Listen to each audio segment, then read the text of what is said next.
Et bienvenue à la soirée sur le Japon. Donc j'ai pris des notes parce que la dernière fois j'avais oublié d'aborder certains sujets avec vous, notamment concernant les mails. J'avais fait qu'en fin de soirée, mais pour ceux qui veulent me donner ou écrire leur adresse mail pour avoir le programme régulièrement, pour être quitte d'oublier, donc il n'y a pas de souci, vous pouvez venir inscrire en fin de soirée. Donc j'ai mis en ligne la page précédente sur la gendarmerie nationale, la sécurité des biens et des réseaux, donc vous pouvez la voir, j'ai mis en ligne hier soir, donc vous pouvez la voir quand vous voulez. Vous y retrouverez le colonel Leroy, l'adjudant Patrick Marianne qui explique un petit peu comment sécuriser son site, sa maison, enfin toutes ces choses-là, par rapport au nouveau cambriolage, aux nouvelles techniques de cambriolage. J'ai ramené ici aussi des programmes pour ceux qui les veulent, j'en ai imprimé quelques-uns. Et je voulais aussi vous dire que dans 15... Non, c'est pas dans 15 jours. C'est... je vais retrouver la date exacte. C'est au mois de novembre. Donc, monsieur Nicolas Poirier qui vient parler des enquêtes privées. Je l'avais noté ici. Je vais le retrouver. Voilà. Donc, c'est le 8 novembre à 19h30. Les diverses et étonnantes missions d'un détective privé. Surveillance, preuve, filature et recherche de personnes, enquête de moralité, de solvabilité, de surface financière concernant des entreprises ou autres, contre-espionnage industriel, détournement d'informations ou de matériel, et contre-enquête pour les personnes accusées à tort, escroquerie, et puis bien sûr les célèbres filatures pour les couples, qui c'est très connu ça. Voilà. Donc on abordera ces questions le 8 novembre.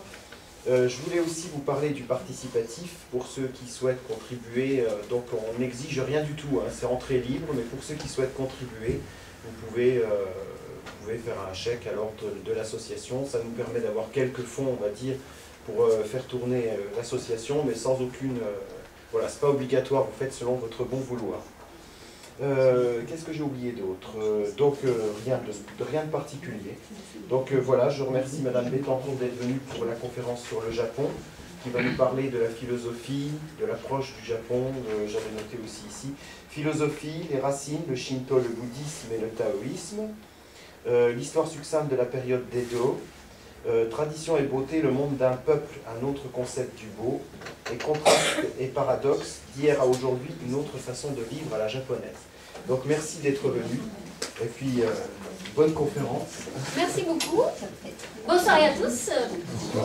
Non, bonsoir. Bonsoir et merci à monsieur Truman Schleger de m'avoir invité ce soir. Merci à vous tous parce que je reconnais certains visages et je vois que vous avez fait des efforts kilométriques. Et donc les déplacements, sortir des chez soi un mardi, c'est pas tout à fait évident. Et donc je vous remercie d'abord pour cela. Et nous allons parler du Japon. C'est un sujet qui me passionne énormément. Et bien sûr, ce titre me permettrait de vous parler au moins pendant une semaine. Donc, ah oui, là je pourrais vous parler et parler et parler. Une des difficultés, c'était de pouvoir centrer et de vous transmettre le plus important qui est pour moi du Japon. Et de ce fait, vu que vous pouvez maintenant accéder à toutes les informations par le Matrix, par Internet, par l'achat des livres, ce serait quand même très incohérent pour moi de vous transmettre seulement des informations. Et j'ai fait un parti pris de vous transmettre ce qui m'est arrivé à moi personnellement. C'est peut-être, ça va vous toucher un petit peu plus. Et je m'appelle Bettencourt. J'ai rien à voir avec lui, parce que je suis née en Colombie aussi. C'est pas du tout, j'ai pas des liens proches ni lointains. Mais voilà, je suis née en Colombie à l'âge de 21 ans, et alors que j'étais étudiante en beaux-arts en Colombie, j'étais repérée par un Japonais qui avait aimé ce que je faisais lors d'une exposition. Et ce Japonais m'a invité à aller au Japon. Et bien sûr, je dis oui. J'avais déjà voyagé un petit peu en Colombie, en Amérique du Sud, je connaissais un petit peu l'Europe, et je dis bah oui, pourquoi pas le Japon. Génial. À 21 ans, on a toutes les possibilités. Et je me trouve au Japon, Et au moment où je descends de l'avion, je me suis trouvée sur Mars. Il n'y avait absolument rien, mais quand je dis rien, qui me rapportait à ce que je connaissais déjà. Je me suis trouvée vraiment sur une autre planète. Alors, comment j'ai énormément aussi des vécus et des expériences et des choses qui m'ont énormément choquée dans tous les sens, je n'ai choisi quelques-unes pour donner une ligne à mon exposé d'aujourd'hui. Donc la première, c'est que justement la toute première fois que je suis arrivée au Japon, c'était le printemps. Sachez qu'en Colombie, nous n'avons pas des saisons. C'est un pays qui se trouve sur les tropiques et nous avons toujours la même saison. Qu'on soit en altitude ou près de la mer, c'est constant. Et je me trouve au printemps, au Japon. Et les personnes qui m'accueillent me disent super, vous arrivez vraiment au bon moment parce que c'est la floraison des cerisiers. Oh. Alors, je parlais avec mon interlocuteur en anglais. Il m'a dit demain, première chose qu'on va faire, c'est on va voir les cerisiers. Et on va regarder la météo ce soir pour voir où sont les cerisiers. Météo, cerisier, j'ai pas compris.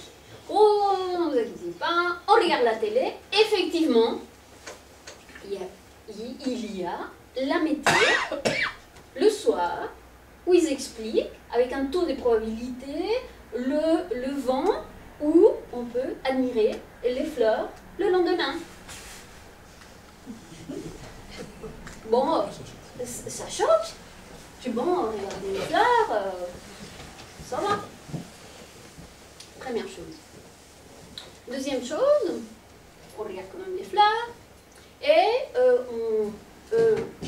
voyant que j'étais étrangère, et ils vont me faire visiter des temples. Donc on arrive dans un temple, ils me demandent de faire comme eux, je lève les mains, je fais des gestes, des rituels, voilà. Ensuite, nous changeons, nous allons dans un autre temple qui ne ressemble pas du tout au premier. Et là on fait d'autres gestes et d'autres choses. D'accord. Et le soir, avant de manger, les gens ils font une petite prière. Je dis, bah, voilà ce que c'est qu'une culture très religieuse. Alors je m'abuse quand même de poser la question. C'est quoi votre religion? Bah, on n'en a pas. Ah bon? D'accord. Non. Je laisse. Troisième chose. Des années plus tard, lors de ce premier contact avec le Japon, je me suis dit, je ferai tout pour revenir. C'est ici, il faut que je revienne. Donc je fais absolument tout. 3 ans plus tard, je trouve le moyen de revenir pour faire un stage de 3 mois chez un potier. Donc il faisait la poterie, j'ai fait une demande, j'étais acceptée. Mais le jour où je me présente en face de monsieur, il est passé des yeux complètement fins, il m'a regardé, et j'ai dit, il s'est passé quoi? Ben en fait, le Japon, quand on fait des inscriptions, on ne peut pas différencier si c'est une femme ou un homme. Le mot monsieur ou madame, il n'est pas différencié, on dit sa main. Et vu que le monde de la terre, les gens qui font de la poterie, c'est principalement, ce sont des hommes, c'était sous-entendu que c'était un garçon qui faisait une demande. Alors je me trouve là, bon, ils se sont dit, bon, bah, elle est là, elle a fait un voyage très loin, alors elle est là. J'arrive chez les gens qui m'accueillaient, la maison, il y avait la grand-mère avec sa posture, un grand bonjour, l'épouse de maître, le grand bonjour, la grand-mère qui habite toujours avec eux, le grand bonjour, la tasse de thé, le sucrerie, C'était super, on passait un bon moment, je me sentais quelqu'un, c'était génial. Oui, bonjour, là, c'était tout le... Ouais, super. Bon, on commence. Je commence mon entraînement, tous les jours, je travaille la terre, ceci, cela. Au bout de quelques temps, petit à petit, les bonjours, tous les gestes qu'il faisait au départ, ils se sont atténués. J'en avais de moins en moins. Et au bout d'un moment, peut-être un mois, je suis rentrée dans la maison, qui ne ferme pas à clé, bien sûr, je rentre. Je dis bonjour, en japonais, bien sûr. Et silence. Personne. Je dis, bah, il se passe quand même quelque chose. Parce que je sais qu'ils sont là. Hein. Je rentre, je vais voir la petite chambre de la mamie, qui n'a pas décollé de la télé, et m'a dit, salut. Oui, je vais plus au fond, je vais les autres personnes, ils sont tous occupés. Au japonais, on va dire Ohayo gozaimasu pour dire bonjour. Et ils ont pris la première voyelle et la dernière consonne. Oz. C'est je. Quelque chose comme ça. Alors je commençais à me sentir vraiment mal. Je me suis dit, ça y est, on m'aime pas. Je suis pas mal. Ils veulent pas de moi. C'est sûr, c'est prouvé. Qu'est-ce que j'ai fait? Et j'ai commencé à cogiter ce sentiment que je n'étais pas accueillie. J'ai passé une nuit blanche avec mon dictionnaire pour dire non, il faut que j'en parle de ça à mon maître. C'est pas possible. Je ne peux pas continuer comme ça. Et donc j'ai mis tous les mots-clés que j'aurais pu. Le lendemain, je suis allée le voir, je lui ai dit voilà, maître, je vais partir, c'est bon, je pars. Vous ne comprenez pas, il me dit mais qu'est-ce qui se passe, qu'est-ce qui ne va pas? Et donc moi, je vois, moi comprends pas, vous pas aimer moi. C'était à peu près ça en japonais, hein. Traduction simultanée. Moi comprendre, famille, vous pas aimer moi. Et il commence à dire mais qu'est-ce que c'est que ça? Et il commence à lire. Et en plus, il se moque de moi, avec mon ego de 21 ans. Et il appelle la famille. Donc il explique. Et ben, tout le monde commence à rire aussi. Alors là, je commençais presque à pleurer. Je me dis, mais c'est pas possible. Là, c'est plus possible. En plus, je me sentais vraiment déjà vraiment pas bien. On s'est moqué de moi. Alors il m'a dit, non, non, pas du tout, pas du tout. Là, je vais profiter pour vous faire un petit peu sur le tableau les symboles qu'il m'a écrits sur un papier, le monsieur. Il m'a dit, non, non, non, non, non. Vous vous trompez. Il dit, au Japon, ça c'est moi, hein, ça c'est le maître. Ça c'est ma femme, hein. Ça c'est mon enfant. Ok? Ah, ça fait un visage, mais je ne fais pas exprès. Et après il m'a dit, voilà, ça c'est ma grand-mère, ça c'est ma mère, ça c'est notre famille. Hein. Et ici, il y a les personnes qui travaillent avec moi. Voilà. Et quand tu es arrivé, toi, dehors. Okay? Donc, toi dehors, non, toi dehors, non, beaucoup de façons. Bonjour, bonjour. Toi, différent. Un mois plus tard, toi, super. Toi, rentrez. Toi maintenant, ici. Donc, plus à l'extérieur. Toi ici, maintenant. Pas besoin, pas besoin. Hein? Quoi? Je suis latine. Je suis née en Colombie. Plus on aime les gens, plus on a plus on vit, oui, bonjour, ici. Et première chose culturelle, donc. Ah non, c'est pas du tout ça. Nous sommes des petits cercles.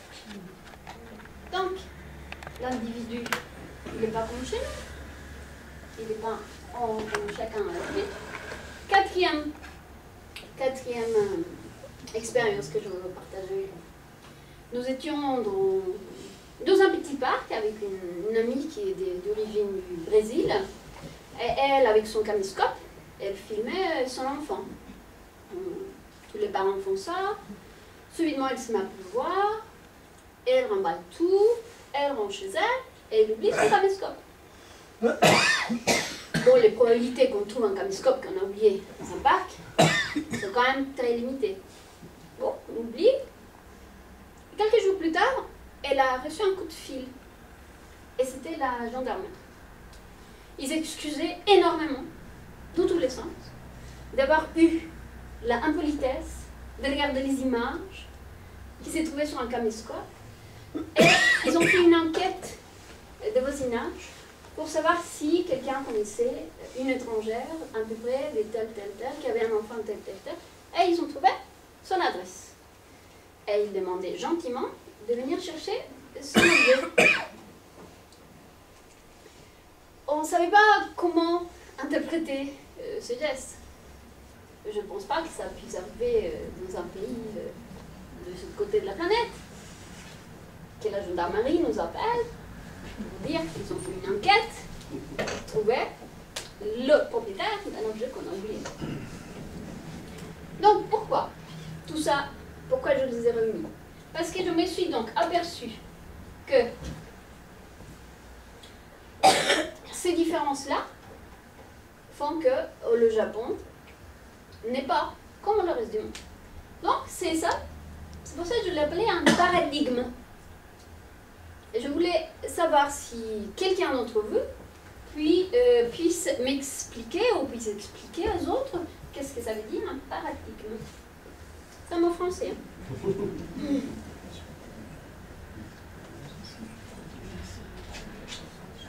Quelqu'un? Allez-y, c'est pas un paradoxe, hein, attention. Paradigme. Un ensemble de choses, de coutumes, Un ensemble de coutumes, un ensemble de coutumes, non, c'est pas ça. À côté, non, c'est parallèle, non, mais c'est pas non plus. Qui peut expliquer? Un faisceau d'éléments qui amène à un concept. Pardon? Un faisceau d'éléments qui amène à un concept. Là, un faisceau faisceau d'éléments qui amène à un C'est concept. une des définitions du paradigme. Ok, un faisceau. Oui, c'est un français. Voilà. Ça peut être, mais j'arrive pas à avoir le... Bon, le concept, l'idée c'est simple, c'est ça, le paradigme. Alors, je vais dire l'image du monde qu'on peut voir le même objet, mais que si on le voit des deux positions différentes, on va être convaincu que l'autre a tort, puisqu'on ne peut pas le voir de l'autre côté. Attention, je ne vais pas dire que une couture voit tout rond et puis l'autre tout carré. Hein. Ça se trouve qu'un cylindre, c'est une des choses les plus faciles pour montrer le phénomène de paradigme. Et je l'utilise parce que le Japon, pour moi, c'est un paradigme. C'est-à-dire que ce sont des individus, des êtres humains, hein. Ils ne sont pas des extraterrestres. J'étais sur Mars, mais malheureusement, ça reste quand même des humains, hein, pour leur faiblesse et tout. Mais ils voient la vie d'un point de vue différent. Et là, je me suis dit, mais pourquoi? Comment ça se peut que partout où on va dans le monde, il y a un trait commun que je ne saurais pas définir, mais quand on était au Japon, je dis bien avant Internet et avant la homogénéisation des cultures, pourquoi sur ce pays, on sent qu'il y a quelque chose de différent? Et puis bon, là j'avais 21 ans, aujourd'hui j'ai 44 et j'ai eu quand même le temps d'étudier la chose. Et c'est ça que je voudrais vous partager ce soir. Pas forcément les informations que vous pouvez trouver dans les livres et sur des sites et sur plein de choses. On a actuellement la chance d'accéder à tout un tas d'informations. Mais je voudrais vous transmettre au moins l'envie d'aller au-delà. La curiosité de dire c'est quoi le Japon, pourquoi on parle de ça et tout ça. C'est peut-être un petit peu moins ambitieux que vous passez transmettre énormément d'informations. D'accord? Alors pour cela, je voudrais savoir qui j'ai en face. Est-ce que vous savez claquer des doigts comme ça? Ah, je vais dire des mots en japonais, si vous les avez déjà entendus. Vous claquez des doigts. C'est plus sympa qu'elle dit. Ok? D'accord, j'y vais. J'ai fait une petite liste. Origami. Pas besoin de monter la science. Hiroshima. Naruto. Harakiri. Faut être plusieurs fois. Hein? Katana. Okay. Judo. Karaté. Okay. Kamikaze. Okay. Sushi. Ouais. Wasabi. Okay. Onigiri. Ah. Kimono. Okay. Geisha. Ah, tout le monde sait là. Ok. Sumo. Kabuki. Fugu. Le poisson. Manga. Okay. Motto. Kaizen. Ah. Doraemon. Pokémon. Ah oui. Pikachu. Okay. Cosplay. Kyoto. Bonsai. Fukushima. Honda. Kawasaki. Mitsubishi. Ouais. Karaoke. Seppuku. Hentai. Ah, ça me rassure. Ça veut dire pervers, hein. Waza. Ah. Tsunami. Oui. Fuji. Arigato. Oui. Anime. Oh oui, pas bon. Banzai. Bento. Futon. Haiku. Jujitsu. Karate. Kawaii. Ouais. Ninja. Ok. Otaku. Sake. Oui. Samouraï. Sudoku. Oui. Shogun. Ah. Surimi. Tofu. Zen. Oui. Ramen. Miso. Ginko. Dojo. Aikido. Voilà. Vous comprenez toute la quantité de mots que vous connaissez en japonais? Bon, pour ceux qui prennent des cours, ça va déjà vous faire. Donc, maintenant, je viens donc aux expériences dont je vous ai parlé un tout petit peu.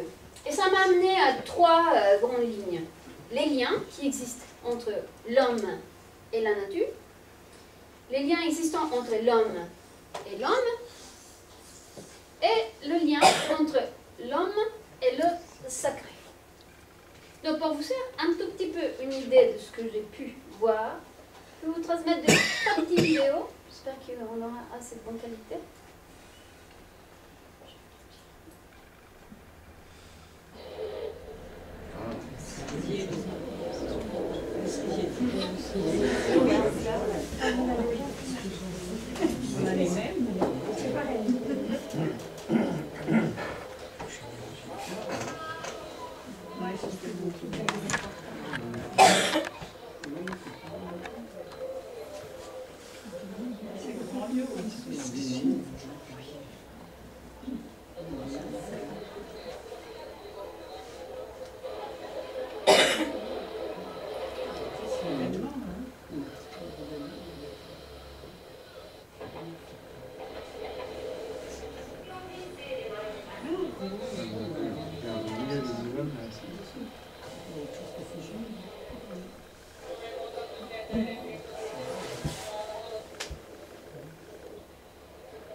non.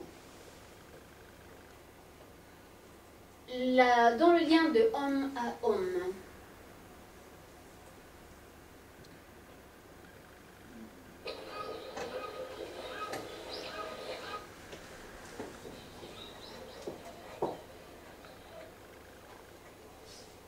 Ça, c'est la ville de Kyoto. Donc, c'est ce qu'on peut voir à Kyoto.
Et en dernière, le lien avec le secret.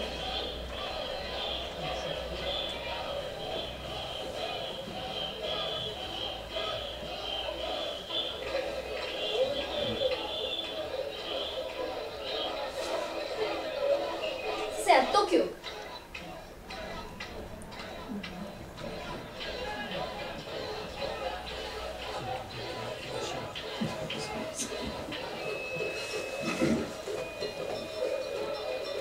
Son temple s'appelle Asakusa.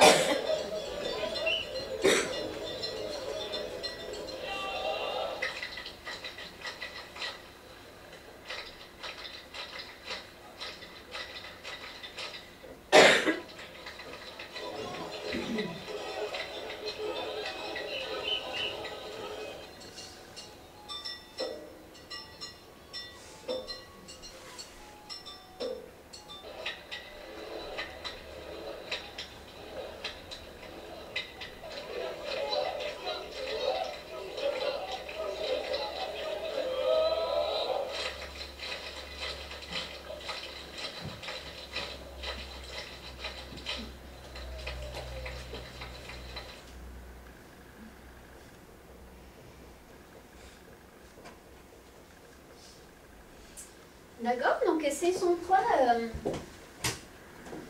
ces trois liens qui m'ont permis donc de faire l'étude de la différence du parcours du Japon par rapport au reste du monde. Alors, question, où se trouve le Japon? J'ai besoin d'un volontaire.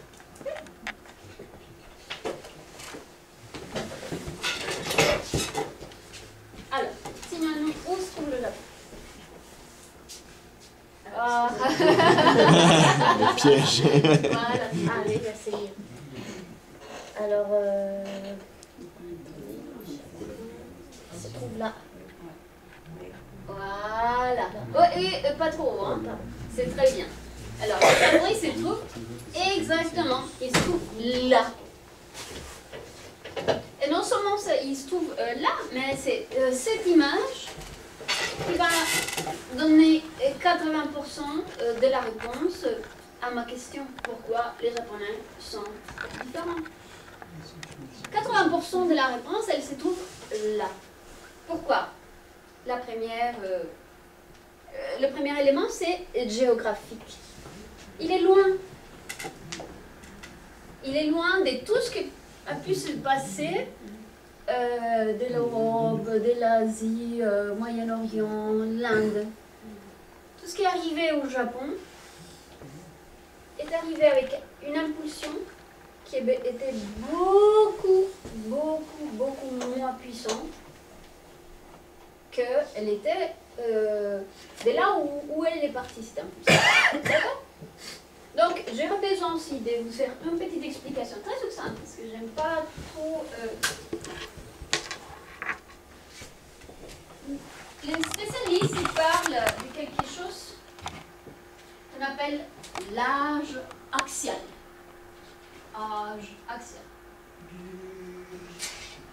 Voilà, ça c'est la ligne de temps, ça ici.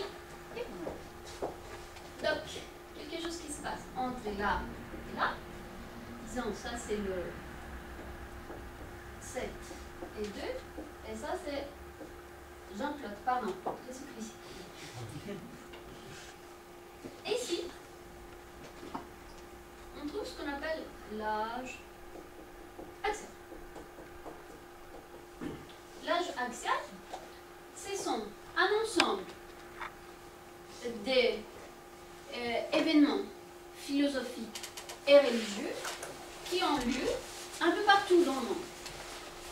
Mais le Japon, comme il était décalé géographiquement, il a pu en quelque sorte s'échapper. Au VIe siècle, le Japon il s'ouvre pour la première fois un contact externe, mais ce contact c'est le Japon même qui a décidé. Et il envoie des personnes en Chine et il importe à travers ces personnes le bouddhisme, le taoïsme et le confucianisme. Mais attention, ce n'est pas les Chinois qui ont envahi le Japon. Ce sont eux qui ont décidé d'aller chercher les influences et ils les ont amenées. Au XIIe siècle, nous avons surtout ce qui a marqué sur les périodes Kamakura, parce que nous connaissons toujours et très très bien en Europe le zen, et puis l'âge que je préfère, le Edo, qui date de 1604 à 1868, où le Japon se referme et dit je ne veux plus voir personne. Il ferme ses portes. Alors, qu'est-ce qui se passe quand on a un pays qui ne peut pas avoir l'influence de tout ce qui se passe au monde directement? C'est un des seuls pays qui n'a jamais été colonisé proprement dit. C'est-à-dire une culture qui vient vivre dans son pays. Ils sont restés dans leur coin et ça leur a protégé énormément. Et les seules influences qu'ils ont décidé d'obtenir de l'extérieur, ce sont eux-mêmes qui l'ont choisi. Bon, eux-mêmes, je raccourcis tout ça, hein. Il faut que si vous êtes intéressé par tout ce que je vous dis, il faut aller fouiller vraiment, parce qu'il y a énormément d'informations là-dessus. Au VIe siècle, c'est le pouvoir mis en place qui dit, tiens, le bouddhisme, ça va nous aider, et ils l'ont recyclé pour leur pouvoir. Hein. Ah, rappelez-vous, c'est un paradigme, hein. Ça reste quand même des humains. Ça reste quand même le pouvoir des... Le Japon, là, il a été très très longtemps un lieu de guerre civile. Ils se sont battus, à l'éclan, il y a ceci, sans changer de période. L'empereur, un coup il était au pouvoir, l'autre coup il n'était plus. Mais ce qui se passe là, ces deux grandes périodes où c'est le Japon qui eux-mêmes a décidé d'avoir les influences, ça les a épargnés quand même d'avoir les mêmes influences qu'on a un petit peu partout. Donc là c'est la première chose. Maintenant, voilà un petit peu ce qui ressemble au Japon avec l'image des synthèses. Là c'est un archipel parce que 7000 îles, il y en a 4 principales hein, que nous on connaît. Donc le Hokkaido qui est ici, le Honshu, c'est la grande île principale, Kyushu et Shikoku. Et il y a des milliers d'îles, dont l'Okinawa, qui sont donc répandues entre le Hokkaido et Okinawa, c'est un petit peu à l'auteur de Hawaï. La différence de température, elle est quand même assez importante. Donc nous savons déjà que la superficie du Japon est 60%, celle de la France. Ok? Maintenant, je vais vous montrer une image pour vous dire où ils habitent les Japonais. Parce qu'ils n'habitent pas en montagne. Vous savez bien que le japonais, c'est un pays sismique. Ouais. Ouais. Il y a beaucoup, voilà, donc on habite pas en montagne. Et les gens, ils sont concentrés entre la montagne et le bord de mer. C'est-à-dire que si la superficie du Japon, c'est 60% de la superficie française, et de là, on enlève toutes les montagnes, c'est comme si on avait tous les Français qui vivaient en Franche-Comté. Et ça répond à énormément de questions. Beaucoup de questions. Parce que quand on a de la place, on agit d'une façon. Et quand on n'a pas de place, il faut qu'on crée des règles pour pouvoir vivre ensemble. C'est pour ça, donc, on dit, oh, pardon, excusez-moi, je peux passer, désolé, on ne peut pas vivre, quand on a la place, oui, quand on n'a pas de place, non, on ne peut pas vivre de la même façon. Donc, c'est une question d'espace. Ce côté de géographie, il est très intéressant parce que ça répond énormément à des choses de quelles même, je ne sais pas, c'était vendredi ou samedi, je parlais avec la personne de l'Est républicain. Elle m'a dit, c'est très difficile de parler d'efficacité en France. Ce sont des outils qui viennent du Japon. Mais bah oui, c'est pas pareil. Parce que là, ce territoire que vous voyez là, moi je viens de la Colombie. C'est une terre riche. On tire quelque chose des graines, ça pousse tout de suite. Et au Japon, il faut persécuter les concombres pour pouvoir les faire pousser. Hein? On fait pousser du riz, mais il est insuffisant pour nourrir la population. Alors qu'est-ce qu'ils doivent faire les Japonais pour se nourrir? Ils doivent exporter, je parle de nos jours actuellement, hein, exporter tous les jours tout ce dont ils ont besoin. Et pour cela, il nous reste énormément de choix que travailler pour créer des choses qu'ils peuvent vendre, qu'ils n'ont pas, c'est-à-dire des idées, de la technologie, sinon ils ne peuvent pas vivre. C'est vrai que c'est facile quand on a un pays riche, aussi comme la France, vaste, où on sait qu'on peut se mettre en autarcie, on vivra quand même. Mais si vous êtes sur une île, où presque rien ne pousse, et en plus on n'est pas 2, 3, mais quelques milliers, ou même quelques millions, ben, la réalité, elle ne prend pas la même forme. Et ça répond aussi à beaucoup de questions. On nous dit, ben, pourquoi ils sont. Ah bah oui, le point géographique, il est très important au Japon. Maintenant, il y a le point historique. Cette lignage, cette ligne-là, comme je vous ai expliqué, le fait qu'ils soient éloignés, ça leur a permis de faire un petit peu leur version des vies. Alors, c'était quoi la version des vies avant le 6e siècle? Ils avaient quelque chose qui, seulement au 6e siècle, a eu un nom. On l'appelle le Shinto. Le shintoïsme, là je parlais donc avant. Je vous laisse lire l'âge axial, avant de vous parler du Shinto. L'âge axial, donc c'est là. Qu'est-ce qui s'est passé un petit peu partout dans le monde?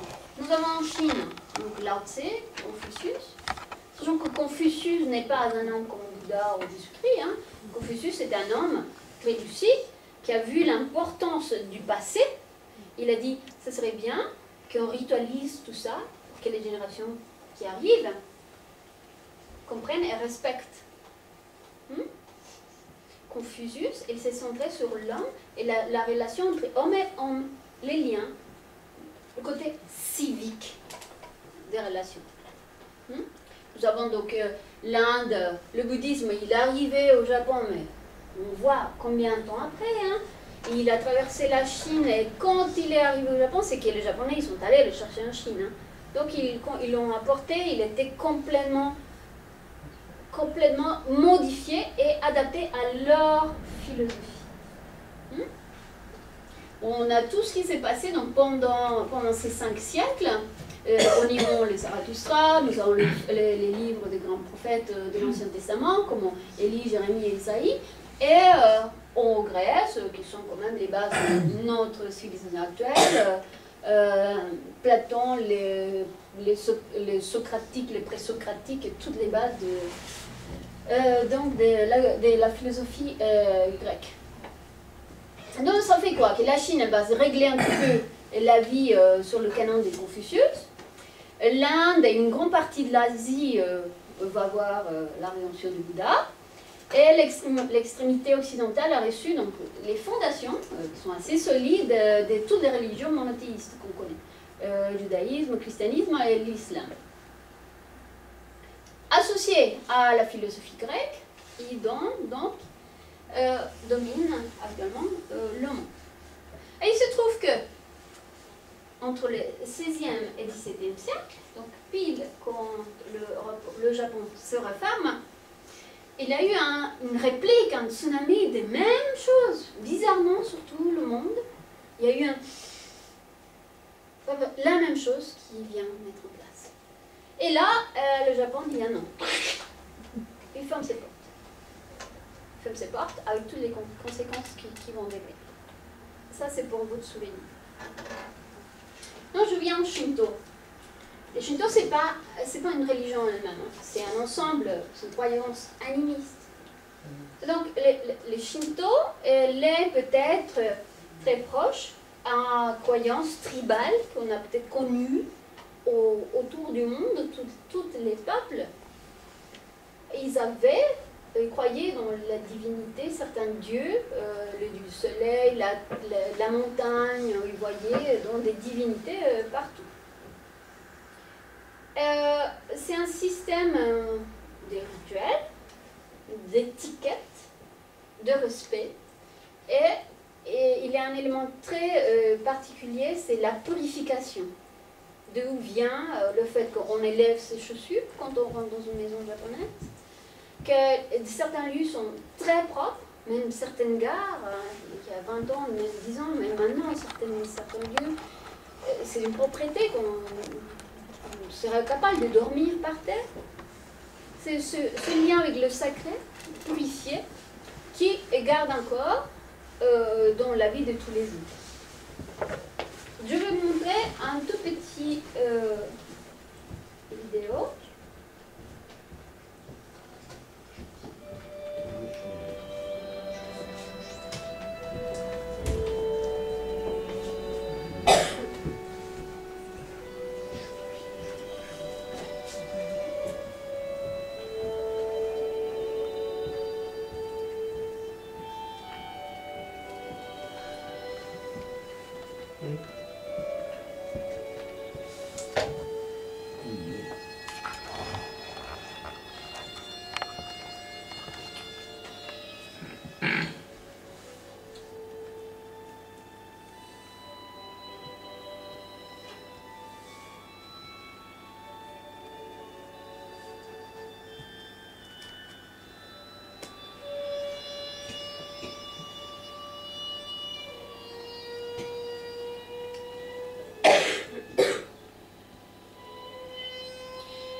Donc ça nous montre un petit peu, ça vous donne une idée qu'est-ce que c'est le Shinto.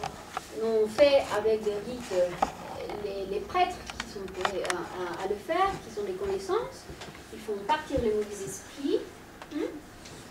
Et on peut trouver, donc vous aviez dans ces images, le tori, dès que vous voyez un tori rouge comme ça, c'est un symbole Shinto. certaines pierres, ceci exprime les deux forces de la nature, femelle-mâle, et on voit le jour de l'équinoxe d'été, le coucher de soleil qui va rentrer pile au milieu de ces deux rochers. Donc ils sont liés, et ça symbolise le mariage non seulement entre l'homme et la femme, mais entre le ciel et la terre, entre le visible et l'invisible. Mais on peut aussi trouver des divinités, des dieux qui sont plus proches de nous.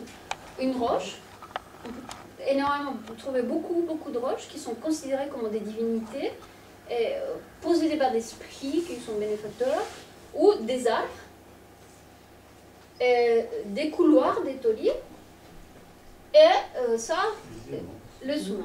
Le sumo qui pour nous c'est un sport. En fait, au Japon, le sumo c'est quelque chose entre une religion et un sport. Parce que dans le Shinto purement dit, il existe trois sortes de divinités. Dans la nature, ça peut être une montagne, un arbre, un animal, les ancêtres, donc les personnes qui sont décédées, et les personnes vivantes d'un très haut degré de quelque chose. Le sumo qui gagne le championnat, il devient une divinité.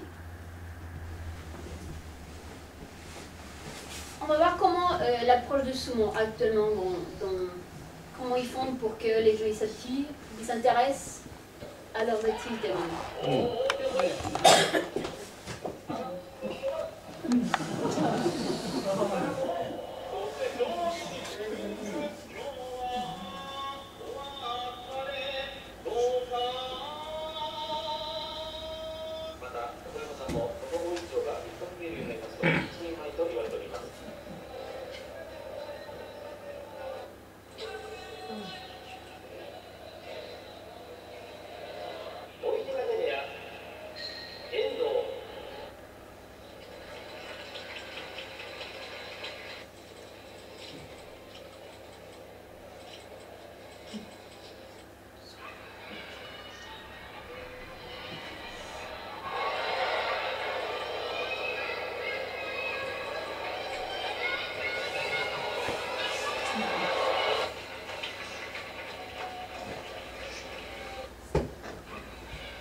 En Chine. Jusqu'au 6e siècle, cette croyance, ils vivaient avec ça. Le Japon, c'était un pays où il n'y avait pas d'écriture jusqu'au 6e siècle. Au moment où le gouvernement en place décide d'envoyer une commission en Chine et d'amener et d'importer toutes les connaissances chinoises, ils amènent avec eux l'écriture chinoise. Et ils vont l'imposer sur le Japon, qui n'est pas du tout cohérent. Donc en linguistique, il n'y a rien de plus apparent, puisque la langue chinoise, elle utilise, ça monte, ça descend, on va dire tiao, tiao, et ça ne veut pas dire la même chose, alors que le japonais, c'est plus katakoto, katakoto, katakoto. Ouais, c'est plus linéaire. Et on impose donc une écriture, on va dire, et alors ce qu'on faisait jusqu'à maintenant, on l'appelle comment? Ils l'ont appelé Shinto. Et ils ont différencié, donc, pour les gens qui avaient besoin, soif des religieux ou d'un dieu, ils avaient donc le bouddhisme. Mais le bouddhisme, il n'était pas du goût de tout le monde, et surtout que le gouvernement, ce qu'il a fait, c'est qu'il a imposé le bouddhisme aux gens. Vous devriez à l'époque être inscrit sur un temple bouddhiste du coin, pour que votre dépouille ou foi mort puisse être gardé dans cet endroit. Donc c'est comme ça que le Shinto, il s'est enrichi un petit peu de bouddhisme et toute astuce fut permise. Les bouddhistes ont dit que en fait les divinités bouddhistes ce n'étaient que les mêmes qu'on avait en Shinto, sauf qu'ils ne s'appelaient pas pareil, par exemple. Et puis tout un tas des probabilités qui étaient possibles. Avec le bouddhisme, ces mêmes commissions qui sont parties en Chine, ils amènent aussi deux choses qui étaient dedans. Le confucianisme et le taoïsme. C'est un petit peu lourd, mais le confucianisme, vous vous rappelez ce que je vous ai dit tout à l'heure? C'était plus quoi? Le lien entre quoi et quoi? Homme et homme, voilà. Le côté civique. Ouais? On se comporte comme ça, par rapport à la famille, par rapport aux parents, par rapport aux voisins. Le Tao, c'est plus le lien homme-nature. Le lien homme-nature. Donc on avait le Shinto, on va dire, c'était comme un gâteau, hein. La base c'était le Shinto, le bouddhisme il venait par-dessus, avec une petite couche de confucianisme, et la cerise c'était le Tao. Le Tao il était vraiment délicatement aperçu. Et ce mélange a eu des hauts, des bas, le Shinto a été modifié, les versions aussi des bouddhismes, des sectes qui venaient plutôt de la nord de la Chine, du sud de la Chine, mais c'était toujours les Japonais qui adaptaient à leur façon ces influences. Donc, le bouddhisme à la japonaise. On demande à certains Japonais, vous êtes bouddhiste? Non, pas spécialement. Non, on est attaché à un temple bouddhiste, mais non, pas spécialement. Je vais vous montrer une. Ce sont des choses que vous ne verrez peut-être pas si vous allez au Japon. Donc des choses qui sont très rigolotes parce que ce sont des rituels qu'on pratique en Inde, d'une façon, un pays bouddhiste par excellence, mais c'est adapté à la façon japonaise. Ok. Vous allez comprendre.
Vous avez vu, peut-être remarqué, que les habits ressemblent beaucoup aux habits Shinto. Ouais.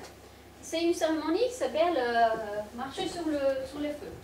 Bien sûr, pour les Japonais, ils vont refroidir quand même largement avant de le faire, pour être gentils vis-à-vis de l'autre. Ouais, ça s'éloigne énormément des vraies traditions bouddhistes et chinoises, et indiennes. Donc nous avons des temples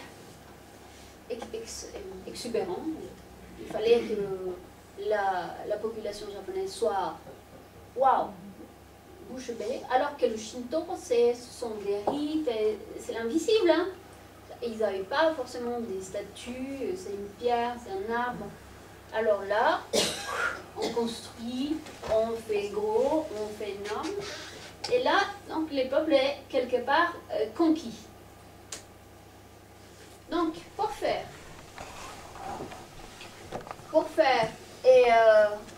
un petit résumé, la spécificité nippone, c'est quoi? C'est d'abord l'isolement géographique, comme je vous ai expliqué, le fait que ce soit une île, c'était éloigné de tout, il était à l'abri des invasions massives. Et là, je vais vous donner une petite anecdote assez croquante. Et les Mongols, par 2 fois, ils sont venus envahir le Japon. Les Mongols, ils avaient les moyens. Ils sont allés de la Hongrie jusqu'à Russie, hein, si vous connaissez un petit peu l'histoire. Et quand ils sont arrivés au Japon, le Japon, il n'avait pas les moyens de les combattre. Pas les moyens ni physiques, ni techniques, ni humains. Ils n'auraient pas pu les retenir. Et il se trouve, je vous montre sur la carte, que à peu près à cette hauteur-là, quand ils arrivaient de la Corée, c'est sur notre carte, je vois mieux, voilà, quand ils arrivaient ici, le Japon toujours été très agressé par la nature. Un gros typhon arrive et les Mongols, ils ont dû faire demi-tour. Le mot Dieu se dit kami. Et le vent se dit kaze. Kami, kaze. Les dieux de vent nous ont protégés. 10 siècles plus tard, la même chose, les Mongols repliquent, avec des moyens plus importants encore. La même chose, un gros typhon qui arrête les Mongols. Et là, c'est pas possible. Kami, kaze. Le dieu du vent nous a encore, les dieux, notre peuple, notre pays est divin, parce que le Shinto, il exprime entre autres que le Japon c'est un pays divin. Et donc, ils disent donc kamikaze. Ensuite, tout le monde connaît Pearl Harbor. Au moment où les Japonais se sont jetés sur Pearl Harbor, qu'est-ce qu'ils se sont dit? Ça sera le dieu du vent, parce que c'est par le ciel qu'ils vont arriver. Et ils les ont appelés kamikaze. Et c'est de nos jours, dès que quelqu'un s'explose eux-mêmes en termes de suicide, on dit un kamikaze. Mais on ne connaît pas la vraie version. Donc, kamikaze, dieu du vent. Donc, deuxième point, le Japon est apparemment la seule grande civilisation épargnée par l'âge axial. Très fameuse. Donc, il intègre dans ses traditions seulement ce qu'il a choisi d'autres civilisations. C'est quand même un point très important et un avantage. La croyance animiste Shinto, il n'y a pas d'absence de séparation entre le corps et l'âme. On se sent comme les croyances tribales qu'on a connues un petit peu partout. La chair et l'esprit. Il y a un lien très étroit avec la nature. Et il transforme toute philosophie qui est venue d'ailleurs dans le sens du shintoïsme. Maintenant, quelque chose dont on n'a pas parlé. La lignée impériale, elle existe encore au Japon. Elle est la seule au monde sans interruption depuis le début. Et l'isolement volontaire de l'époque Edo. Ça va être donc le dernier thème. Ça va jusqu'à là? C'est pas trop lourd? Quelqu'un peut résumer? Non? Bon, d'accord. Alors, la période Edo. Alors, la période Edo, c'est quand même... moi, je n'arrive pas à imaginer comment un pays puisse... comment il peut se fermer pendant 250 ans? Qu'on dise, voilà, je ne vous parle plus. Ils ont fermé le pays. Personne n'avait le droit ni sortir ni rentrer. Et ils ont laissé une toute petite porte à Nagasaki, sur une île artificielle. Et c'était les Hollandais qui, pas Monsieur Hollande, les Hollandais qui étaient installés parce que oui, ils faisaient commerce avec la Chine. Et c'est seulement les Hollandais qui avaient le droit d'échanger avec les Japonais. Les Portugais, ils sont arrivés, François Xavier, bien sûr, avec le christianisme, mais au moins de 50 ans, il s'est fait... Ils ont interdit le christianisme, ils ont persécuté tous les gens qui étaient croyants et fermé le pays. Donc fermer le pays parce que guerre civile, ça devenait un petit peu catastrophique. Ils ferment le pays, ils mettent de l'ordre. Donc, organisation sociale stricte. C'est bien, c'est en anglais, ça nous permet aussi d'apprendre un peu l'anglais. L'empereur. L'empereur, il a eu ses moments de haut et de bas. Des fois, il n'avait aucun pouvoir. Et le gouverneur qui était super, il a dit, bah oui, mais c'est l'empereur. Il est divin, il ne faut pas qu'il se mette des choses de la terre. C'est plus simple comme ça. Dans le shogun, dont j'arrive toujours pas à savoir comment on pourrait dire shogun en français. Et les daimyos, donc c'était les conseillers, les mains droites et gauches du shogun. Nous avions la caste des samouraïs, c'était les guerriers, mais comme il n'y a plus de guerre, ils sont devenus des fonctionnaires. Ah ouais. Ils se battaient parce qu'ils sont tout au long des guerres civiles.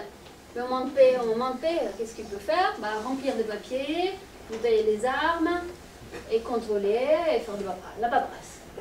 Mais c'était quand même des guerres. Et c'est ici où c'est rigolo quand même. La classe la plus large, c'était les paysans et les artisans. Et la classe la plus basse, dans le triangle des reconnaissances, c'était les commerçants. C'est pas génial d'être commerçant au Japon. Parce qu'en fait, ils faisaient rien de leurs mains. Ils ne faisaient qu'échanger et prendre. Ils disent qu'ils sont des voleurs professionnels. Au Japon, hein, je parle bien du Japon, à l'époque, hein, les paysans et les artisans, c'était la classe la plus large.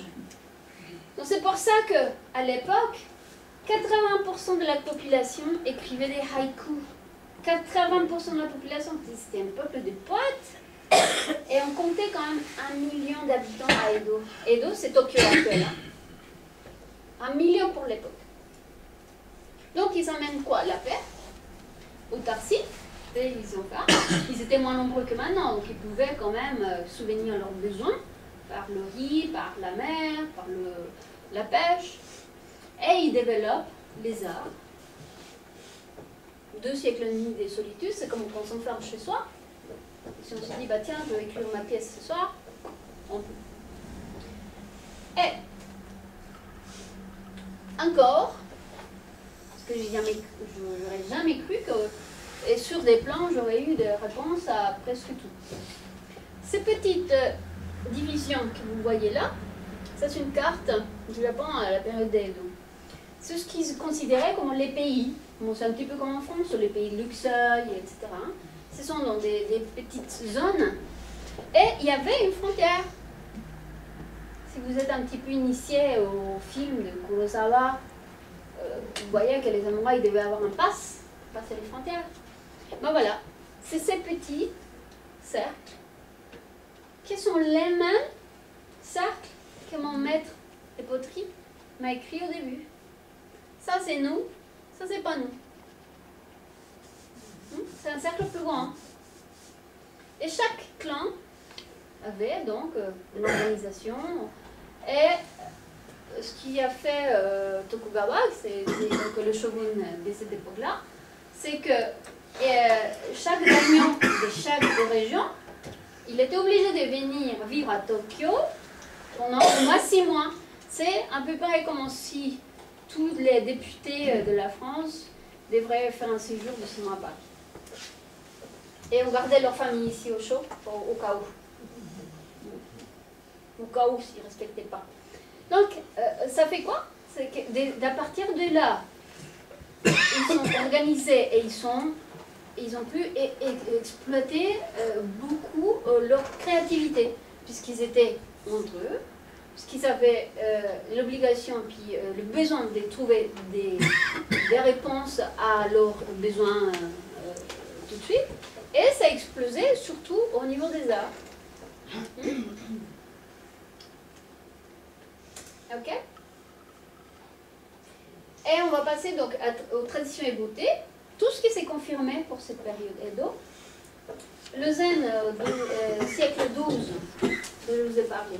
C'est là où le Tao, ce lien entre l'homme et la nature, il prend sens. Dans le Zen. Est-ce que quelqu'un peut me dire avec des mots simples ce que vous en comprenez pour le Zen? Calme, calme quand on fait de la Comment on dit spirituel? méditation. Méditation. Méditation, oui. C'est un état personnel. C'est Un état, position, état personnel, oui. Il y a déjà quelqu'un qui fait du zazen. Quelqu'un d'entre vous qui a déjà pratiqué le zen, le zazen.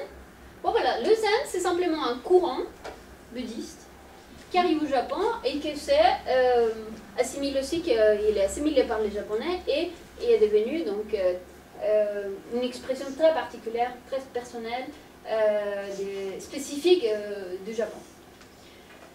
Où il enlève tout ce qu'ils ont pu, ce qu'on appelle en bouddhisme la petite voie et la grande voie, donc c'est plus la grande voie, et c'est presque un revenir au Tao. Tao, ce qu'on utilise quand on dit judo, karaté do, c'est ce do-là, c'est-à-dire la voie.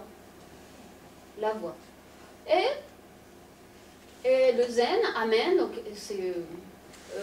cette nouvelle ligne bouddhiste qui est très proche de l'expression japonaise, où le lien avec la nature est très proche. Donc on a des expressions zen qui sont sur la peinture, des peintures très spontanées, avec surtout le contrôle du mental, c'est-à-dire on n'essaie pas d'enlever le mental, mais de le boycotter et de donner l'importance, aussi une participation aux autres parties d'être. Et on laisse un tout petit peu de côté le fait qu'on ait une grosse tête et une grosse main droite, et que le corps soit un taxi pour la tête et la main droite. Hein? Et on fait participer le tout. Donc c'est ce qui se passe. Et à partir de l'époque Kamakura, donc le siècle XII, et surtout pendant l'époque Edo, les arts vont s'y consolider. Vous reconnaissez ici? Qu'est-ce que c'est ça? Quelqu'un reconnaît à quoi correspond cette photo? Bon, c'est une photo qui correspond au théâtre No. Théâtre No, c'est un théâtre du Moyen-Âge. On peut toujours, de nos jours, aller vers une représentation de théâtre No. C'est-à-dire que si c'est conventionnel d'aller à Paris pour voir une représentation du théâtre du Moyen-Âge tel qu'il était au Moyen-Âge. Ce sont des pièces de 8 heures, 10 heures. Hein? C'est très long, ce sont des histoires avec des dieux, etc. Ici, vous reconnaissez cette image? Du thé. Voilà. On prépare du thé. Et ici, vous voyez quoi depuis là? Je ne suis pas très sûre de la qualité de l'image. Les personnes qui sont bien derrière. Bon, on a des japonaises qui se protègent toujours du soleil, hein, par des petits palaquins. Et ça, c'est le Aoi Matsuri. C'est un festival qui propose toutes les tenues au travers de toute l'histoire du Japon. C'est-à-dire que pour toutes les époques, ils ont gardé. Et tous les ans, ils sortent tout. Et tout le monde s'est habillé. Et on fait une procession avec tous les habits de tous les arts depuis le début. Et ici, c'est pas peut-être très clair l'image. Alors ça c'est des bento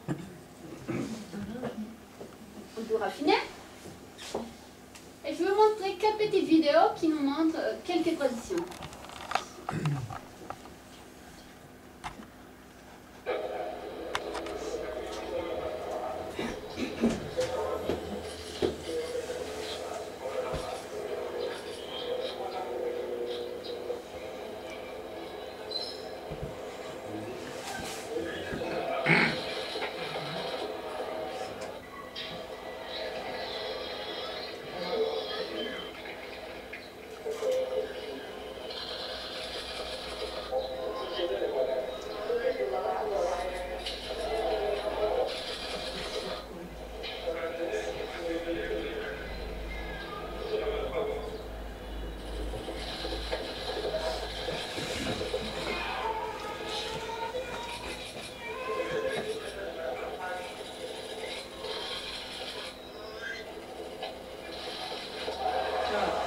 Bon, finalement, non.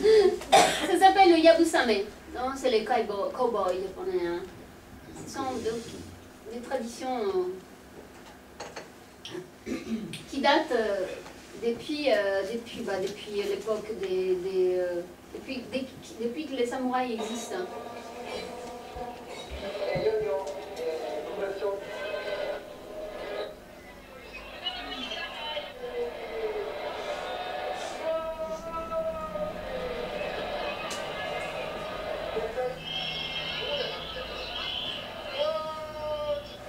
Remarquez les bâtiments rouges, c'est un Shinto.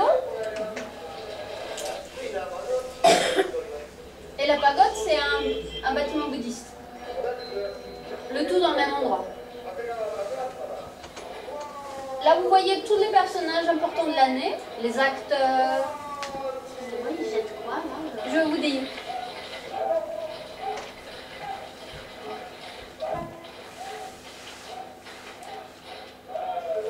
Vous avez tous les personnages importants de l'année, acteurs, les sumo, tous les politiciens, et ils jettent des haricots de soja parce que c'est le dernier jour de l'hiver. Et ça, c'est une tradition qui vient de Chine pour faire partir le démon et que la fortune rentre. On dit Oni wa soto, fuku wa uchi. Et on jette d'haricots de soja au démon pour qu'il s'en aille. Et donc, ce sont des traditions qui se perpétuent, qu'on a tous les ans. Et là, toutes les personnes que vous avez vues, avec les kimonos roses et rouges et tout, ce sont toutes les personnes qui ont été importantes pendant l'année. Les actrices, les acteurs, les politiciens, les commentateurs, les sumo, les sportifs, qui partagent avec les gens donc, pour que le bonheur rentre dans leur maison.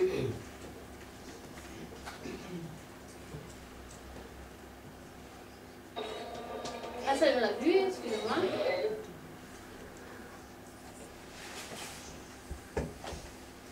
On va voir un festival à Tokyo. Le festival des Mitama, le festival des lanternes. Le festival des lanternes de l'été.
On va voir la cérémonie de passage à l'âge adulte, qui est célébrée partout au Japon, un jour donné dans l'année. Tous les enfants qui ont 20 ans fêtent le même jour le passage à l'âge adulte.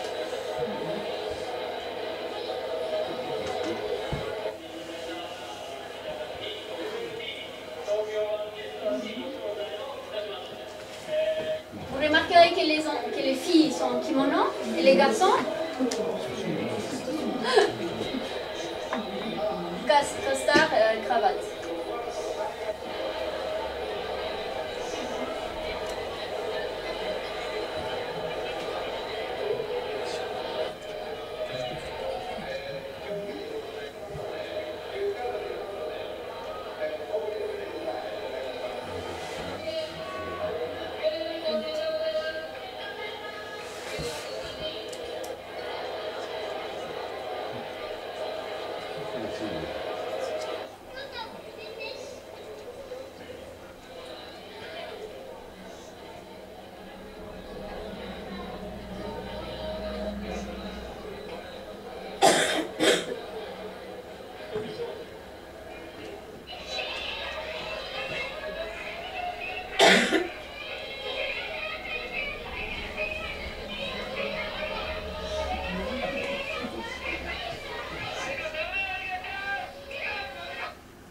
reste quand même la culture des grands enfants, ce qui me plaît énormément.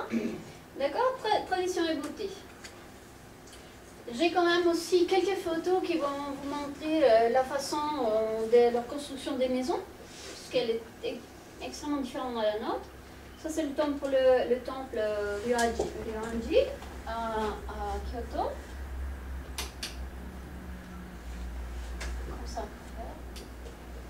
Comme ça, ça va? Voilà. Bon, compromis. Et vous voyez, il n'y a pas de mur. Il n'y a pas de définition entre l'extérieur et l'intérieur. Et ça va rejoindre le lien entre le sacré et l'homme, le visible, l'invisible, les rapports, l'absence d'individu, c'est constant. Et aussi parce que ça reste quand même une île, c'est tropical et c'est très chaud. Donc les maisons, ils préfèrent avoir froid l'hiver et chaud l'été. Autant quand on a froid, on peut se protéger, mais quand on a chaud, on ne peut plus enlever les couches. Hein.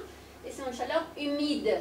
Des fois, on arrive à avoir peut-être 80-90% de taux d'humidité. Donc c'est très désagréable. Et les constructions des maisons, ils se faisaient pour que l'air puisse passer. Et l'importance de la nature, le pouvoir voir de l'intérieur, et surtout cette absence de limites, ouais, intérieur, extérieur, très particulière. Donc là, on est dedans, mais on pourrait croire qu'on est dehors.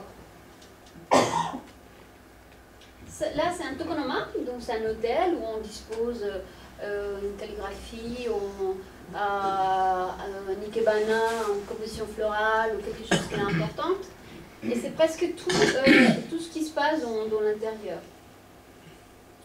Je vais vous montrer à partir de maintenant certaines expressions artistiques, donc, toujours dans le lien depuis le début. Les flocons de neige, on a pu le voir à travers un microscope et se rendre compte qu'il n'y avait pas un flocon pareil. Mais les Japonais, très tôt, là ça date de l'époque Edo, ils faisaient déjà les dessins, et non seulement ils le dessinaient sur papier, mais ils allaient les utiliser dans toutes sortes d'objets. Ici nous avons un tsuba. Le tsuba, c'est une partie du katana, c'est lui qui empêche que la main glisse. C'est cette protection métallique qui empêche que la main touche la lame. Ce petit objet-là, il sert à contenir un petit pinceau, un tout petit peu d'encre et un petit seau pour pouvoir signer des documents quand on est en voyage. C'est de la laque et c'est de l'or.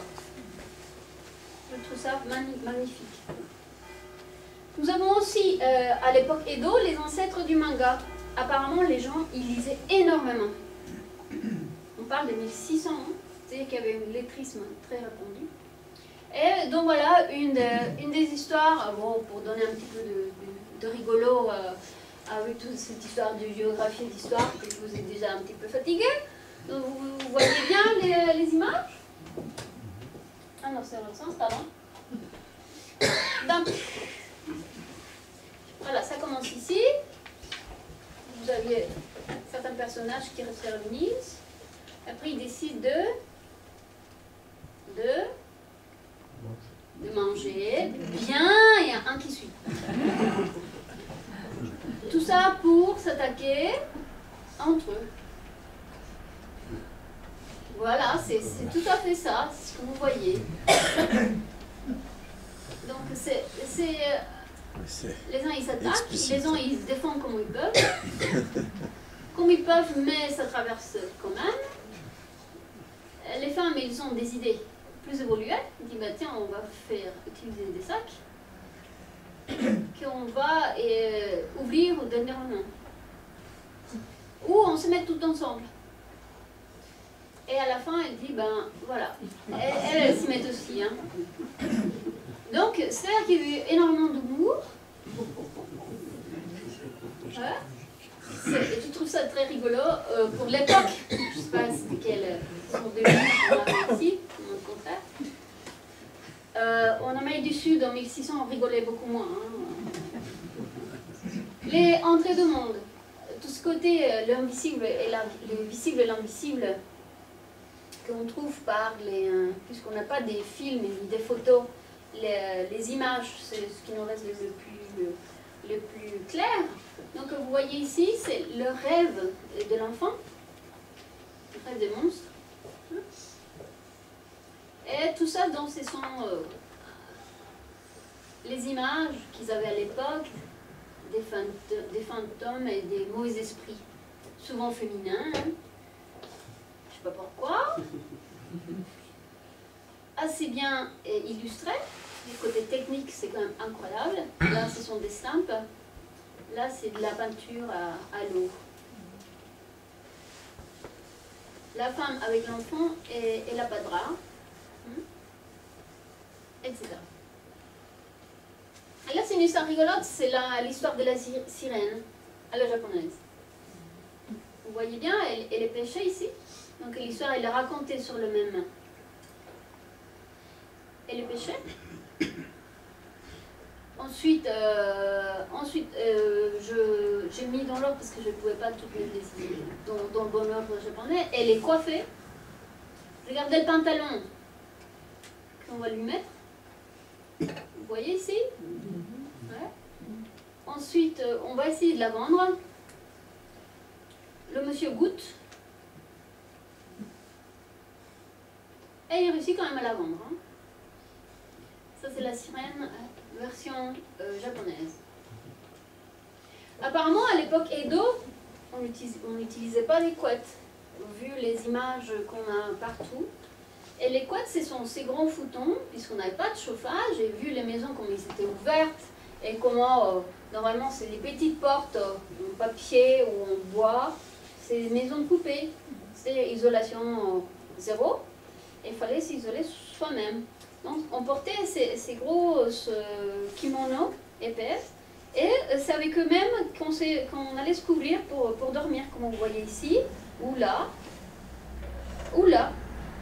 Il n'y avait pas de lit, on dormait sur des nattes, directement par terre, comme la servante qui est là, entre l'intérieur et l'extérieur, et les maîtres qui sont donc en train de se reposer. Les bains. Le lien avec la purification Shinto. Donc les Japonais sont très à l'affût de prendre un bain tous les soirs.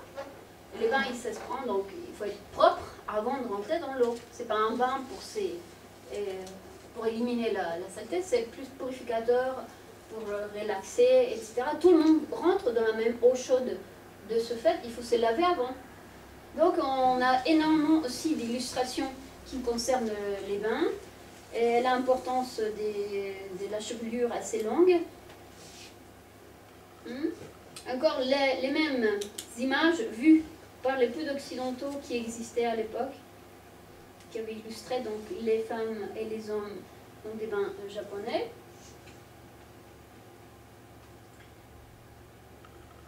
Et je vous ai amené ces petites images parce que je trouve assez pertinentes. Ici, vous avez l'image de ce que c'est une toilette dans une maison traditionnelle. C'est un couloir, il est au fond, il est loin de la maison. C'est très propre, on peut entendre les oiseaux, on peut entendre la pluie tomber. C'est un lieu magique.